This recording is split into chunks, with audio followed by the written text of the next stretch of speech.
Nomination கெட்ட போகும்போது அங்க இருக்கக்கூடியதுல வந்து நாம கொடுக்க வேண்டியது வந்து அமைச்சர் மனோஜ் தங்கராஜுக்கு மகன்கிட்ட கொடுக்க வேண்டிய சூழ்நிலை வருமோன்னு நினைச்சேன்.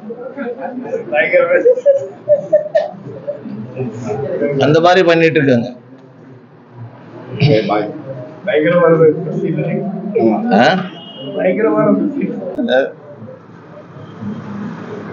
நகர்பகுதியில் மட்டுமில்லாமல் கிராம பகுதி உட்பட எங்கும் சூரெழுத்துக்கள் எழுத அனுமதிக்க கூடாது என்று தேர்தல் ஆணையத்தை நாம் கேட்டுக்கொள்கின்றோம். காரணம், சூரெழுத்தில் நிறைய பிரச்சனைகள் வருகின்றன. பேரங்கள் பேச, ஒரு சோர்ல எழுதுறதுக்கு பேரங்கள் பேசப்படுகின்றன.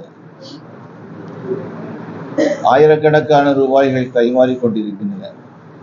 இதெல்லாம் தேர்தல் விதிமுறைகளை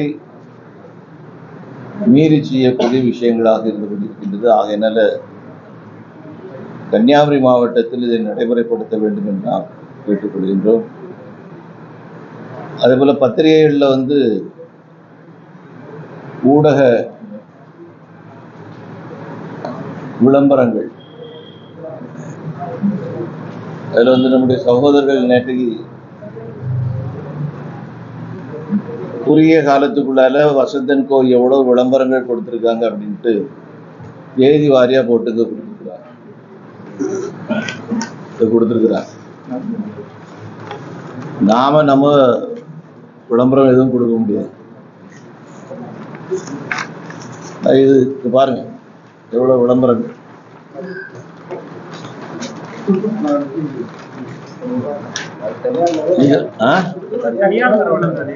யாரு யாருக்கு பேரை சொல்லி ஓட்டு கேட்கிறாரு? யாருக்கு பேரை சொல்லி ஓட்டு கேட்கிறாரு? தகப்பனாருக்கு பேரை சொல்லி ஓட்டு கேட்கிறாரா? தகப்பனாருக்கு பேர் சொல்லி ஓட்டு கேட்கிறாரா? நான் உங்களை தாக்குறேன் நினைக்கிறேன் எங்க பத்திரிகை காமிச்சு. இதை வந்து நீங்க வந்து தேர்தல் விதிமுறை மீறல்கள், இவ்வளவு விளம்பரங்கள்.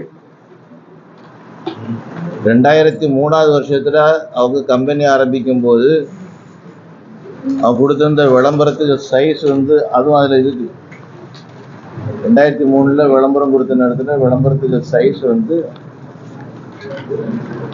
இந்த சைஸ் மொத்தம் எவ்வளோ? 4:3.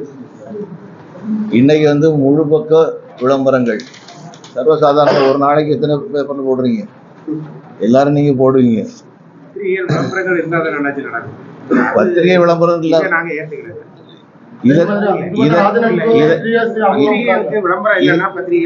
நான் சொல்றது இதெல்லாம் நீங்க கேட்பீங்கன்னு தெரியும். இது எப்போ போட்ட விளம்பரம் இல்ல, தேர்தல் அறிவிப்புக்கு பின்னாடி வந்த விளம்பரங்கள். அதான் இதுல கொடுத்துருக்கு. அதனால போடட்டும், விளம்பரம் போடட்டும். அவருக்கு படத்தெல்லாம் போடணும். தகப்பனாருக்கு பேரை சொல்லி சொல்லி ஓட்டு கேட்கிறாருல்ல. எப்படிங்க? அதுக்கு அடுத்த விஜய் வசந்த். அது யாரு வசந்த்? அண்ணாவினுடைய சிலையை வந்து மறைச்சு விட்டுருக்காங்களா? வேட்டியை எடுத்து தலையில போட்டு மூடிட்டாங்களா? சார், மாத்த முடியலன்னா விளம்பரம் போடாங்க. தேர்தல் விதிமுறைகளை மீறக்கூடிய ஒரு விஷயம் எனக்கும் தெரியுது. வரக்கூடிய ஒரு 20 நாளைக்கு இந்த கம்பெனியில் உள்ள மற்ற ஃப்ரிட்ஜ் வாங்குங்க, போடுங்க. இந்த கடையில வந்து வாங்குங்கன்னு போடாங்க. ஏன்னா இங்க டோக்கன் கொடுக்கப்பட்டதெல்லாம் உங்களுக்கு தெரியும்ல. 2019 தேர்தலில் டோக்கன் கொடுக்கப்பட்டது தெரியுமா? வசந்தன் கோல டோக்கன் கொடுக்கப்பட்டது தெரியுமா? அப்புறம் என்ன? விளம்பரத்துலதான் அவங்க ஜெயித்துக்கிட்டே இருக்கிறாங்க ஒவ்வொரு விஷயங்கள்லயும். வியாபாரத்திலையும் தேர்தலையும் ஜெயிக்கிறாங்களா? எப்படிங்க? நான் அதுக்கு அடுத்த கட்டத்துல பிறகு சொல்றேன். எப்படிங்க? ஆமா, கன்னியாகுமரி மாவட்ட மக்களுடைய வயிற்றில் அடித்து பிழைப்பு நடத்தக்கூடிய அளவுக்குள்ள நீங்க சொல்றீங்கன்னு சொன்னாச்சுன்னா நான் என்ன பண்ண முடியும்? சரி, அதெல்லாம் பிறகு பேசுவோம். தேர்தல் சரியான முறையில் நடத்தணும்னு சொன்னாச்சுன்னா இதெல்லாம் அனுமதிக்காது. எங்களுக்கும் கம்பெனி இருக்கு. என் கட்சிக்காரங்க அப்படி போட்டாங்க, அவங்க லோகோல வந்து பொன் ராதாகிருஷ்ணன் படத்தை போட்டாச்சுன்னு சொன்னா நீங்க அனுபவிப்பீங்களா? இருங்க சார், இது பாதி வேட்பாளர். நிறைய விஷயங்கள் இருக்கு. அதே போல வழிபாட்டு தலங்களில் குறிப்பிட்ட கட்சிக்கு வாக்களிக்க வேண்டும் என்று வழிபாட்டுக்கு வரக்கூடிய மக்களிடம் எந்த மதத்தை சேர்ந்தவர்கள் வழிபாட்டு தலத்தை தவறாக பயன்படுத்தினாலும் அது தடுக்கப்பட வேண்டும். இதை தேர்தல் ஆணையம் மாவட்டத்தில் இருக்கக்கூடிய அனைத்து மத வழிபாட்டு தலத்தினுடைய பொறுப்பாளர்களுக்கும் தகவல் கொடுத்தாக வேண்டும். எந்த மதமா இருந்தாலும் சரிதான், அத்தனை மதத்தை சேர்ந்தவர்களுக்கும் அது தகவல் கொடுத்து இந்த மாதிரி பண்ணக்கூடாது அப்படிங்கிறத முன்கூட்டியே இப்பவே அவர்கள் செய்தாக வேண்டும். நாம ஒரு பீரியட்ல நாம வந்து பல காரணங்களுக்காக ஒரு பேச்சு பேசுறோம். அதை எடிட் பண்ணி இந்த குறிப்பிட்ட மதத்தை சேர்ந்த மத தலைவர்கள் எல்லாம் விரட்டுவாங்க அப்படின்னு சொல்லிட்டு அதை எடிட் பண்ணி போட்டுட்டு இருக்கிறாங்க. இதை விட ஈனமான ஒரு புத்தி யாருக்கும் இருக்க முடியாது. அது பல ஆண்டுகளுக்கு முன்பாக வேற விஷயங்களுக்காக பேசப்பட்ட விஷயம். அதை கடந்த தேர்தலையும் பயன்படுத்தியிருக்கிறாங்க. கடந்த தேர்தலில் நான் இதை பற்றி எதுவுமே சொல்லலை. இந்த தேர்தலையும் அவங்க பயன்படுத்துகிறாங்க. அது தேர்தல் ஆணையம் இது குறித்து நடவடிக்கை எடுக்க வேண்டும் என்று நான் கேட்டுக்கொள்கின்றேன். வரக்கூடிய 30ஆம் தேதி இதில் வந்து மரியாதைக்குரிய மனோ தங்கராஜ் அவர்கிட்ட உங்களுடைய ஒரு ஊடகத்தில் உள்ளவங்க ஒரு பெரிய வண்டியில ஏற்றி விட்டு கேள்வி எல்லாம் கேட்டிருக்கீங்க. அதில் கேட்கப்பட்ட கேள்வி, தற்போதைய பாராளுமன்ற உறுப்பினர் செய்த சாதனைகள் என்ன அப்படின்னு நேரடியா நீங்க கேள்வி கேட்டிருக்கீங்க. அதுக்கு அவரு பதில் சொல்லியிருக்கிறாரு. அவர் அந்த குடும்பத்தை சேர்ந்தவர், அவர் நல்லவர், வல்லவர், அட என்னையா செய்தார்னு சொல்லியாச்சுன்னு சொன்னாச்சுன்னா இந்த காமெடி சீன்ல இது அதற்குள்ளே அந்த கேள்விக்குள்ள விட இல்லையே அப்படின்னு சொல்லுவாங்க தெரியுமா? அந்த மாதிரி இருக்கு. நேரடியா என்ன செய்தார்ன்னு சொல்றதுக்கு அமைச்சராலே முடியல. அவங்க தான் முன்னிறுத்தி இருக்கிறாங்க இந்த வேட்பாளரை. அதனால இந்த தேர்தல் வந்து முழுக்க மாவட்டத்தின் வளர்ச்சிக்கா வீழ்ச்சிக்கா அப்படிங்கக்கூடிய ஒரு தேர்தல்.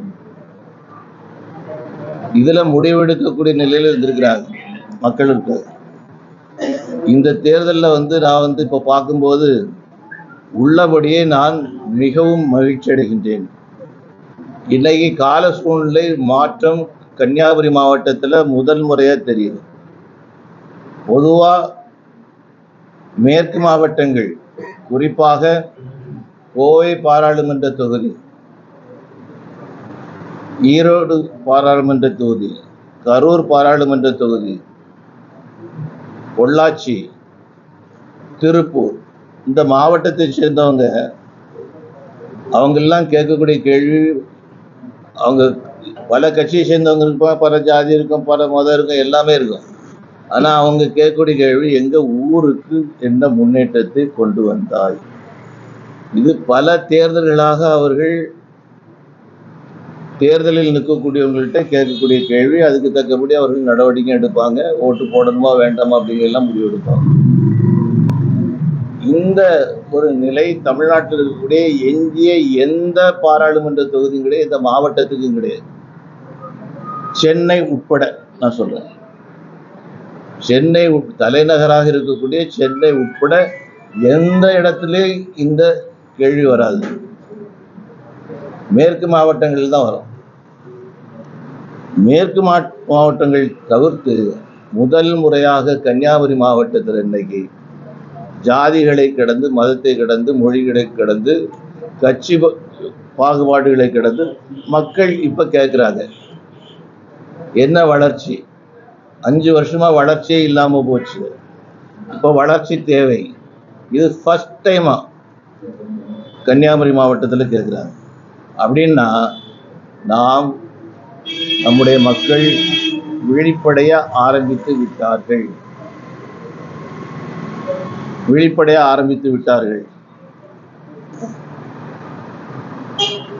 இனி கன்னியாகுமரி மாவட்டம் பிழைத்துக் கொள்ளும் அப்படிங்கக்கூடிய நம்பிக்கை நமக்கு இருக்குது. இந்த விழிப்புணர்வோடு கூட அவங்க ஓட்டு போடுவாங்கன்னு சொன்னா நிச்சயமாக பாரதிய ஜனதா கட்சி நான் ஏற்கனவே சொன்ன 1.5 லட்சம் வாக்குகள் வித்தியாசத்தை விட அதிகப்படியான வாக்குகள் வித்தியாசத்தில் வெற்றி பெறுவதற்கான வாய்ப்புகள் உண்டு. வரக்கூடிய 30ஆம் தேதியிலிருந்து, நாளையிலிருந்து மக்கள் மத்தியில் நேரடியாக வாக்குகளை கேட்பதற்காக ஓபன் ஜி ப்ரோக்ராம் ஆரம்பிக்கிறோம். எல்லாருடைய ஆதரவுகளும் தேவை. கடந்த காலத்தில் ஒவ்வொரு சட்டமன்ற பகுதிகளுக்கும் அதிகப்படியான நேரம் கொடுத்துட்டு இருந்தோம். இப்போ நேரம் குறுகிய காலம் ஆனதுனால 2 நாள் தான் கொடுக்க முடியுது.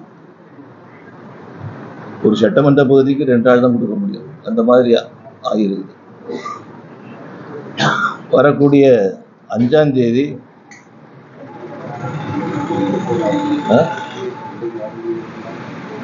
கொல்லங்கோட்டில இருந்து ஆரம்பிக்கிறோம். 30ஆம் தேதி கொல்லங்கோட்டில இருந்து ஆரம்பிக்கிறோம்.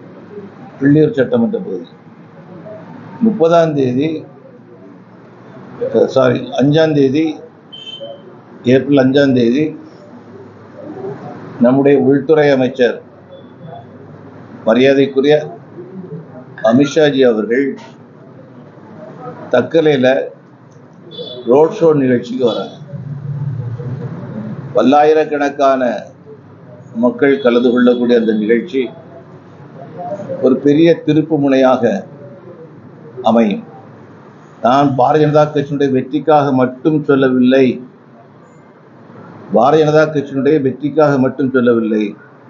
கன்னியாகுமரி மாவட்டத்தினுடைய எதிர்கால வளர்ச்சியும் சேர்த்து நான் சொல்லுகின்றேன். ஒரு மிகப்பெரிய திருப்பு முனையாக அது அமையும்.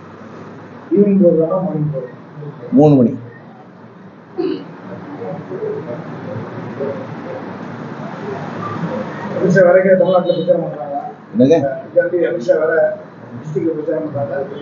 போக நம்ம இப்போ நான் ஒரே இடத்துல தான் என்னுடைய கவனம் முழுக்க இருக்கிறது. போகணும். ஏறக்குறைய 1 கிலோமீட்டர் அவ்வளவுதான் நாங்க இருக்கோம். அதுக்கு மேல இடம் கிடையாது. இப்போ தகவல் உங்களுக்கு சொல்லியிருப்பாங்க, இந்த டாரஸ் லாரி வெள்ளமடத்துல ஒரு வீட்டுக்குள்ளால புகுந்துருக்கு. ஒரு பழமொழி சொல்லுவாங்க, ஆமை புகுந்த வீடும் ஆமை புகுந்த ஆமா விளங்கவே செய்யாது. இந்த மாவட்டத்தில் ஒரு மந்திரி புகுந்த காரணத்தினால டாரஸ் லாரி வீட்டுக்குள்ளால புகுந்துக்கிட்டு இருக்கு. எத்தனை கொலைகள் இன்னைக்கு என்ன தெரியும், அந்த என்ன பாதிப்பு ஏற்பட்டிருக்குது அப்படிங்கிறது ரொம்ப பெரிய ஒரு போக்குவரத்து தேசிய அளவில் ஒரே கொள்கைதான் இருக்கு. என்னங்க போக்குவரத்து தேசிய அளவில் ஒரே கொள்கைதான் இருக்கு. ஆனா கேரளா இருந்து வண்டி வர மாட்டேங்குது. இங்கிருந்து மட்டும் அங்க கனிமன போது அங்க ஆம்பளை இருக்கிறா, அங்கிருந்து வண்டி வருது, குப்பை கொண்டு வர்றாங்க, கழிவு பொருட்கள் கொண்டு வர்றாங்க. அங்கிருந்து வண்டி வரலன்னு நினைக்கிறாங்க. இங்கிருந்து வைரம் போகுது, அங்கிருந்து என்ன வருது, கழிவு வருது. ஆமா, என்னங்க இது வந்து குப்பை குப்பை கூடையா? கன்னியாகுமரி மாவட்டம் வந்து உரக்கிடங்கா?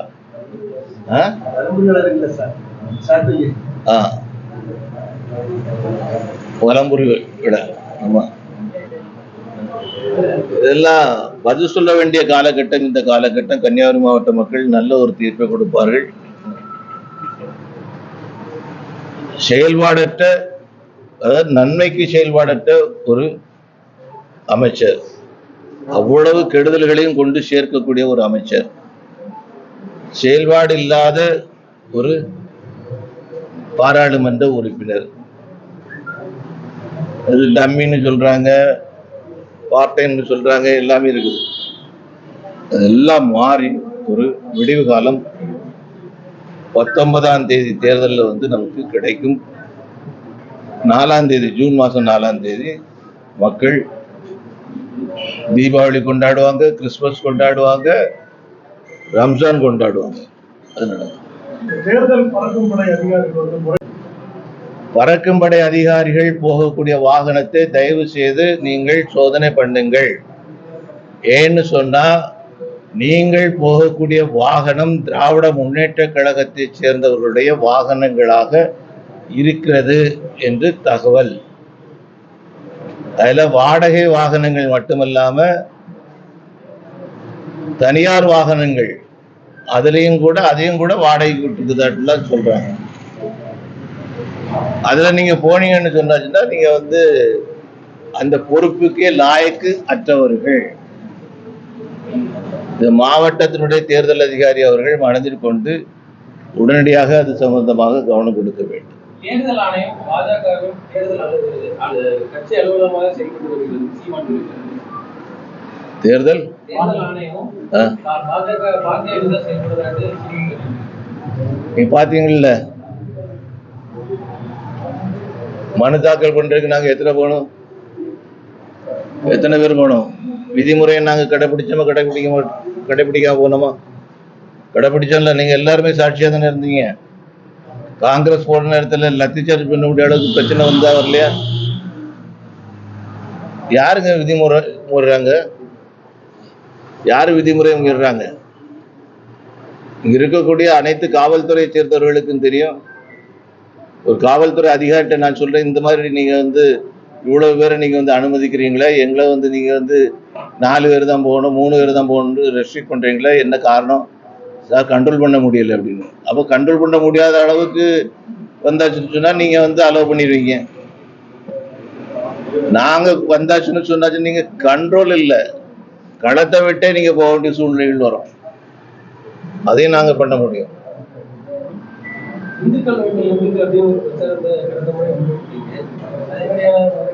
எப்போ எப்போ கடந்த பாராளுமன்ற தேர்தல் இல்லையா? யாரு முன்னெடுத்தா? யாரு? அண்ணன் வைகோ கூட்டணியில் இருக்கும்போது அவர் சொன்னாரா? அண்ணன் வைகோ இந்த கூட்டணியில் இருக்கும்போது அவர் சொன்னாரா? சொல்லுங்க, யார் முன்னெடுத்தா? சொல்லுங்க. யாரும் சொல்லாத ஒண்ணு நீங்க வந்து உருவாக்கி கொண்டு விடுறீங்களே. அப்படின்னா அந்த நான் பேசின பேச்சை வந்து திரிச்சு எடிட் பண்ணி விட்டு உங்களுக்கு என்ன வித்தியாசம் இருக்கு? சொன்னதை சொல்லுங்க. வைகோ அன்னைக்கு எங்களோட இருந்தாரு, 2014 எங்களோட இருந்தாரு. பிம்பம் கட்டமைக்கப்படுறது வந்து காங்கிரசினுடைய தோல்வி பயம். அதனால ஜாதியை வச்சு மதத்தை வச்சு அவங்க அரசியல் நடத்தி கொண்டிருக்கிறார்கள். திரும்ப திரும்ப சொல்றேன், ஊர் 2 பட்டால் கூத்தாடிக்கு கொண்டாட்டம் என்று சொல்வார்கள். கன்னியாகுமரி மாவட்டம் பிளவுபட்டால் இந்த காங்கிரஸ் கட்சிக்காரங்களுக்கு கொண்டாட்டம், திமுக காரங்களுக்கு கொண்டாட்டம். இதை விட பச்சையா சொல்ல முடியாது. 40 வருஷமா இந்த மாவட்டத்து மக்களை பல ரீதியா வந்து பிரிச்சு ஆதாயம் தேட ஆரம்பிச்சாச்சு. எத்தனை பேருக்கு வேலை வாங்கி கொடுத்தாங்க சொல்லுங்க? எத்தனை பேருக்கு வேலை வாங்கி கொடுத்தாங்க? என்ன வளர்ச்சியை கொண்டு வந்தாங்க? இந்த ஒரு 3 வருஷத்துக்குள்ள 700 டாரஸ் லாரி பினாமி பேர்ல ஓட ஆரம்பிச்சிருக்குது. இதுதான் வளர்ச்சியா? 700 டாரஸ் லாரி பினாமி பேர்ல ஓடுது. இது யாராவது கேட்டாங்களா? அதற்கான ஆவணங்கள் ஏதாவது இருக்குங்களா? எப்படிங்க? அதற்கான ஆவணங்கள் ஏதாவது இருக்குங்களா? அதான் அவர் கேட்டார்ல, நான் கையெழுத்து போட்டு தரேன்ட்டு. அப்ப அதுல இருந்தே தெரிஞ்சுக்க வேண்டியது தானே. இவர் கையெழுத்து போட்டு பினாமிக்கு சொத்தை அடுத்தவனுக்கு கொடுக்க முடியுமா?